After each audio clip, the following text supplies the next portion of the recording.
There is a motion to cite in contempt Jerry Esquilario, Mr. Galanida, Karin Sanico, and what's the first name of Ahok? Janet. Janet Ahok. Is there any objection? Hearing none, the four aforecited personalities are hereby cited in contempt. So ordered. Doctor of Education, bakit ginawang Vice President lang? Ikaw, na wala pinag-aralan, ginawang Presidente. Ang issue lang ngayon ay nagsimula sa iyo. Nung ikaw ay dumating dyan sa kapihan, Hindi ako tatanggap ito. Kaya nga, pakinggan niyo po ako kasi hindi ko po magagawa yan. Bata pa po ako. kawawa ka naman. Bakit? Anong nangyari dito sa iyo? Ginagamit ka lang na figurehead dyan, tapos Bakit? tagasalo ka sa lahat ng problema. Itatanong ko kina J. Renz Esquilario, Mamerto Galanida, ganun din kay Janet Ahok, at kay Karen Sanico. Sanico. Yung isa sa pinakatanong ng investigasyong ito, may child marriage ba sa kapihan? Kasi meron po tayong di kukulang sa 4 na mga witnesses nag-a-attest dito sa child marriages sa kapihan. Kasama na po yung isang actual party to the marriage, si Elias Jane. Meron din po tayo, at ipinakita ko kanina, Mr. Chair, sa opening statement, isang official document na ang pamagat ay Family Planning Certificate, kung saan yung minor, 15 dun sa form, ay indicated na married. Married ang civil status. At kayo po, Mr. Kilario, kayo po, Senyor Aguila, ang presidente ng SBSI on official record. Meron pa ngang hindi tayo napag-usapan, Mr. Chair, Senyor Aguila, na pinapa-family planning pa talaga yung mga menor de edad na babae na pinapakasal nyo sa mga lalaking of legal age. Na nalalagyan sila ng, ano ba yun? Oo, implant para sa family planning. So, patuloy pa ba kayo nagde-deny na may child marriages na nangyayari sa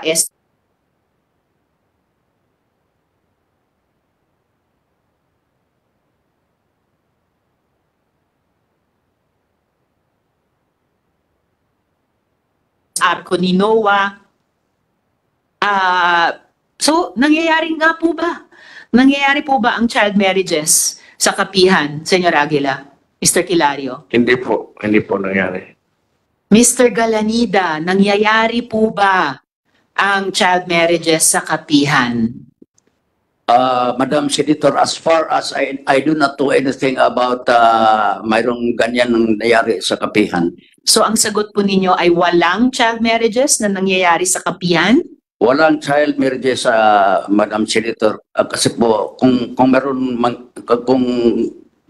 meron dapat yung mga parents mismo magko-complain kasi mga anak yun nila. Wala po. Miss Janet, Sa alam ko lang. sa pagkaalam nyo, isang tanong lang po ang akin, isang sagot lang po sa inyo. Hindi sa alam nyo, hindi. Ano bang totoong alam nyo? May child marriages ba o wala sa kapihan? Sir, Ma'am Janet, hindi pa po kayo. Mr. Galanida, mayroon ba or walang child marriages sa kapihan? As I would like to reiterate, as far as I know, wala po. Hindi ako nakasaksi ng anumang seremonya na nangyari doon. Mr. Chair, parang ayaw lang sabihin ni Mr. Galanida ng no, pero hindi rin sila hindi rin sila umaamin ng yes. Ma'am Janet, kayo po na sinabi ng ibang witnesses namin ay sarili niyong anak ay ipinakasal ng menor de edad. Nasabi nila, sinabi niyo sa kanila, ba't ayaw niyong magpakasal? Sarili kong anak ay ipinakasal. Kayo ma'am, anong sagot nyo sa tanong kung mayroon bang child marriages sa kapihan? Wala po, ma'am. Walang kasal sa Wala. kapihan. Bago ko huling tanungin si Karen Sanico, Mr. Galanida, ang impormasyon din po namin ay may 2 apo kayo na ikinasal din po sa minor sa kapihan. So kasama po ito sa dinideny ninyo. Ang masabi ko po, yung walang kasalan, tulad ng sinabi ni Janet, mayroon namang mga bata na hindi na, tulad sa kanya, hindi mapigilan natin na parang may pre-marital engagement na nila. So, kami mga parents, wala kami pong magawa. Well, Mr. Chair, bago ko huling itanong si Karen Sanico, i-obserbahin ko lang na yung yung sa simpleng tanong ko, hindi po makapagbigay ng simple at diretsong sagot si Mr. Galanida. Ang huling tanong ko po kay Karen Sanico, Sir, meron po bang, sa kabila nitong lahat ng mga pagtetestimonya at pinaalala ko kayo, tulad nung sinabi ng chair sa lahat ng resource persons, you are under oath, Sir Sanico, meron po bang, sa kabila nitong lahat ng mga pagtestigo ng ating victim survivors, meron po bang child marriages sa kapihan? Wala po talaga, ma'am. Wala. Ay, okay, Mr. Chair. Sa ganyang mga sagot, I respectfully move to cite in contempt J. Renz Kilario, Mamerto Galanida, Janet Ahok, and Karen Sanico. I so move, Mr. Chair. There is a motion to cite in contempt Jerry Esquilario,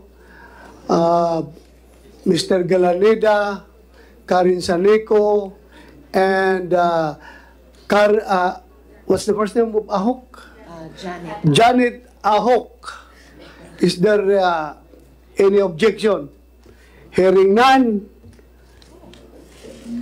the four aforecited personalities are hereby cited in contempt. So ordered. Mr. Chair. Usaa, after this hearing, you take custody, physical custody of the four contemptees. Yes, sir. Huh? Mr. Chair, from the Department Yes, of Justice. go ahead. Mr. Chair, Yusek T. yes, Mr. Chair, maybe just request for the committee, for the Senate to allow the respondents who are cited in contempt to attend the hearings in the Department of Justice will be scheduled in 2 weeks. Yes, we will just make the necessary communication, and USAA will take care of the transportation papunta dun sa hearing ninyo. Okay, thank you, Ha? Mr. Chair. With that, meron pa kayong gustong sabihin? Yes, Jerens? Your Honor, sakit po isipin na parang hinusgahan na po ako ng lahat. Kasi yung pagka-presidente ko ng Socorro Bayanihan Services Incorporated ay hindi ko po kagustuhan. Yung, kung hindi lang yung aming presidente na si Rosalina Tarok, hindi ako tatanggap ito. Kaya nga, pakinggan niyo po ako kasi hindi ko po magagawa yan. Bata pa po ako. Hindi nga po ako nakapagtapos ng pag-aaral. Kawawa ka naman. Bakit? Anong nangyari dito sa'yo? Ginagamit ka lang na figurehead dyan? Tapos Bakit? nagasalo ka sa lahat ng problema? Wala ka palang, ano ba? Bakit po, sir, Your Honor, na Tanungin mo na kita, bakit ikaw ang napili? Sige nga. dahil po ni Rosalina Tarok, Bakit ka nga napili ni Rosalina Tarok na you are totally out of the picture? Lumabas ka lang nung sinabi na meron kang powers. Bakit ikaw napili ni the late Tarok, yung lula ni attorney? yun nga yung hindi ko alam bakit ako yung Tanungin mo, pinili. hindi mo alam. Imposible, hindi mo alam. gagano ka lang, tutunga ka lang, bakit ako? Siguro nagtanong ka, at siguro may alam ka, bakit ikaw pinili? Sige nga, you share to this committee. Open tayo dito. We will hear you. Naintindihan namin yung guwan mo, yung handicap mo. Naintindihan namin. Sige, mag-share ka sa amin. Bakit ka, ikaw ang pinili? Yung kapagsasabi lang po si Atty. na yung apo niya. Yung apo niya. Kaya nga, bakit ka nga ikaw napili? Yun nga, yung... Sa kabata-bata mo, sige makinig ka. Bata ka, wala kang alam, inosente ka. Whereas, nandyan yung mga, kung sa atin pa sa, maalam, mga matatanda na maraming alam, doctor of education, bakit ginawang vice president lang? Ikaw, na wala pinag-aralan, ginawang presidente. Kaya tinatanong, binabalik ko sa yung question, bakit ikaw ang pinili nung namayapang dating presidente?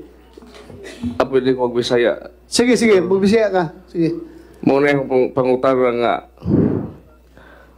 Okay, bago sa unsay kuan ni Rosalina nga nung gipili ko nga ako usaramang ko kabata 22 years old mo 23 pa man ko. Okay, sige. Bata ka, 22 years old, pinili ka. Ganito na lang. I will provide you with the answer. Di ba pinili ka dahil of your extra powers? Dahil ka makaka-command ka ng following sa mga tao dahil naniwala ang mga tao ng kapihan na masave mo sila sa lahat ng katalagman, lahat ng masama pangyayari sa mundo dahil you are the reincarnation of Christ. Kung totoo po yan, Your Honor, may FM radio station kami. Ano? May FM radio station kami, nagsulti-sulti na unta ko sa FM radio station nga ako, Mesiya, ako, Isos. Yung tahod ng mga tao, yung respeto, gumikan sa ni Rosalina, ang pagtahod nila, gumikan sa pagtahod nilang Rosalina, dahil sa ang tawag yan, dahil sa respeto nila kay Rosalina, yung mga tao, ikaw ang binoto, ikaw ang pinili, dahil ikaw ang gusto ni Rosalina. Yun lang. Yun yung yung naibawaan, Your Honor, nga si Rosalina nagkuan. Ngani, maglisod pa kong dawat ani nga katungdanan, Your Honor, kay usap ako kabatanon. Tinatawag ka nga nila na Haring Agila. Tanungin kita, bakit ka tinatawag na Haring Agila? Dili, waya ako tawagan nga Haring Agila. Waya ako tawagan na, Your Honor. Waya. Imposible Ang yung waya nga. tawag nila, Your Honor, is Senyor Aguila. Senyor Aguila, sige. Bakit ka tinawag na Senyor Aguila? Kasi yung Senyor Aguila is screen name na is as a music. Composer, nag-compose ako ng kanta. Composer ka, Senyor Aguila ang tawag sa'yo. So walang relasyon yan sa paniniwala ng mga tao ng kapihan na ikaw ay tawag ito, second coming of Santo Niño, or ikaw ay makakagamot ng may sakit. Hindi, wala po kinalaman yan po. Yung talento ko, binigay po yan ng Panginoon. Anong talento na yan? Yung pag-music. Music? Kumakanta ka? Opo. Kumukompose. Compose. Mr. Chair? Yes, go ahead. Mr. Chair, Senyor Aguila, sino bang pumili sa iyo? Si Ma'am Rosalinda ba or si Mr. Galanida? Hindi po si Mr. Galanida, si Rosalina po, Your Honor. Pero sa kondukta po ninyo, sa buong maghapong ito, 8 oras na halos. Ito Paniwalaan isang niyo huling ako, Your pagkakataon na iligtas nyo ang sarili nyo sa harap ng mata siguro ng komite. Inuutusan lang ba kayo ni Mr. Galanida? Hindi po. Salamat kayo, Mr. Chair. Last chance. Pero, nagtatanong ka kay Mr. Galanida kung anong mga desisyon na gagawin mo. Yung humihingi ka ng advice sa kanya. Kasi si Mr. Galanida po, yung Your Honor, yung Secretary General noon na yung may alam sa Kaya nga, ako nga, hindi ako Chair, naniwala. kung mapapansin nyo, kumukulog. Ha? Senyor Aguila, baka pati yung langit sinasabi, magsabi na po kayo ng totoo sa committee ito. Kasi kanina, Mr. Chair, merong mga himala ng ibon, ng ulan. Kumukulog. Ngayon po, kumukulog. Ano? Your Honor, gusto gani ko muhuman og eskwela, kaya ako mag-eskwela. Anong grado mo? Ako, Anong high grado? school graduate ako, Your Honor. Ha? Second year high school ako, Your Honor. Second year high school. Oo, high school. Gusto pa gani ko magnapa ko yung mga pangandoy sa akong kinabuhi. Alam mo, Ang pangutana nga nung gipili kong presidente sa bayanihan. kaya nga eh. With the way you speak, hindi ako maniwala na you can manage SBSI composed of more or less almost 5,000 people, tapos ikaw ang leader. Yes.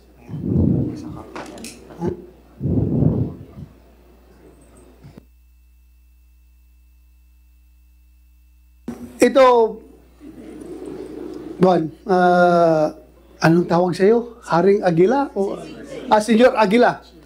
Makita mo yung rebulto na yan? Opo. Sino yan? Si Don Albino Tarok po yan. Si Don Albino Tarok, ang among gituuhan. Yan yung lolo ni attorney. Lolo ni attorney. Yung founder ng among gituuhan sa Tibuok Socorro. Yung founder. We don't have any issue with him. In fact, we respect him.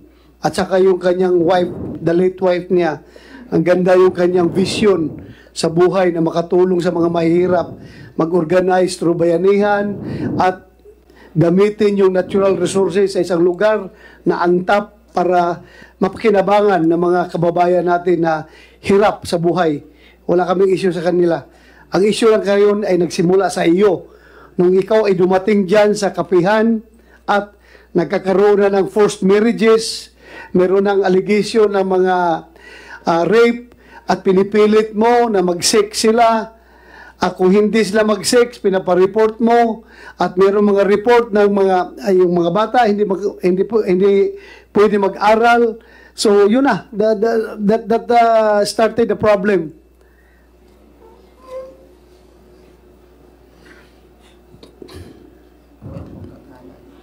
Your Honor, sa tinuod nga niya, Your Honor, huwag nagpailap akong Santo Niño. Dili, may mo atong Cebu maghalad sa Santo Niño dito, magsinulog mi, mapilmig sinulog sa mga kabataan dito, o naaras kapihan ng Santo Niño. Sige, hindi ka Santo Niño. Pero, yung magpapakasal sa mga bata, kinakasal mo yung mga bata. Waya na himua, Your Honor, kaya unsa may yung sulti, unsa may yung kamang kaagan 23 anyos pa ko, 22 anyos pa ko. Yung unsa man po'y, ano naman ang dahilan itong mga bata na magsinungaling? Please enlighten us. Bakit yung mga bata na yun magsinungaling? Minor de edad yan, mas matanda ka. You are 20? Ano ka? 22 years old. 20? 22 years old. 22 years old. Opo. Ito mga bata, 12, 14, 16. Pinakamatanda siguro 18. Pero walang 18 doon. 14 ng puro minor de edad yun. Bakit sila magsinungaling at magsabi? Alam mo hindi po, babae yun. The last na pwede sabihin ng isang babae na bata na minor de edad na sila ay ginalaw yung kanilang pagkababae. At pinilit sila na makipag-sex sa lalaki na pinapakasal mo sa kanila. Your Babae yun, Honor, Pilipino tayo, mahiyain tayo, ayaw natin na aminin niya sa publiko. Pero yung bata ngayon, nagsabi, labag sa kalooban nila yun, umiiyak na nagsasalita yung bata dahil bata, tapos involving yung kanilang pagkababae na ginalaw. Magsinungaling pa yun? Ako, prangkahan tayo, Jerens. Yung ano, Your Honor, tanungin lang po natin yung dalawang bata na si... Pinapasa mo na naman doon sa dalawang bata na kuhan mo eh. Yung nga, sabi nga ng DSWD, hindi pwedeng iharap yun dahil may mga kailangan tayong sundin na batas.